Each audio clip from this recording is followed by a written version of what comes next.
Hello viewers, আসসালামু আলাইকুম। This Shakil from ZTech. আপনাদের জেডটেক হচ্ছে জয়রাম ব্র্যান্ডের authorise store. So right now আমি রয়েছি চায়না গুয়াঞ্জু সিটির জয়রাম ব্র্যান্ডের একদম অফিসিয়াল শোরুমে। আর আমার হাতে যে স্মার্ট ওয়াচটি দেখতে পাচ্ছেন, এটা হচ্ছে আমাদের খুব মোস্ট পপুলার সেলিং একটু smart watch, JR-FB1 1.43 AMOLED display সহকারে এই স্মার্ট ওয়াচটি।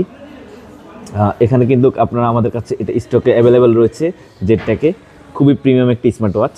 আর এখানে কিন্তু আপনারা এখানে মেটালের চেইন পেয়ে যাচ্ছেন এবং লেদার পেয়ে যাচ্ছেন। এখানে আপনি একটা মেটালের চেইন পাচ্ছেন এবং সিলিকনটা তো রয়েছেই। আর এখানে ব্যাটারি ক্যাপাসিটি রয়েছে 300 mAh ব্যাটারি ক্যাপাসিটি। সো আপনারা যারা জয়রাম অরিজিনাল প্রোডাক্টগুলো নিতে চান, আপনারা কিন্তু অবশ্যই জেডটেক থেকে পারচেস করতে পারবেন। একেবারে হ্যাসেল ফ্রি অথেন্টিক প্রোডাক্টগুলো নিতে পারবেন। এই যে এখান থেকে কিন্তু এই ওয়াচগুলো আমাদের কাছে সবগুলোই রয়েছে, যেমন FB1 রয়েছে, FP3S রয়েছে। এখানে সবগুলো ওয়াচই আমাদের কাছে স্টকে অ্যাভেলেবেল রয়েছে। সো আপনারা লেট না করে কিন্তু এখনই পারচেস করে ফেলুন 100% অরিজিনাল এবং অথেন্টিক স্মার্ট ওয়াচগুলো। Thank you.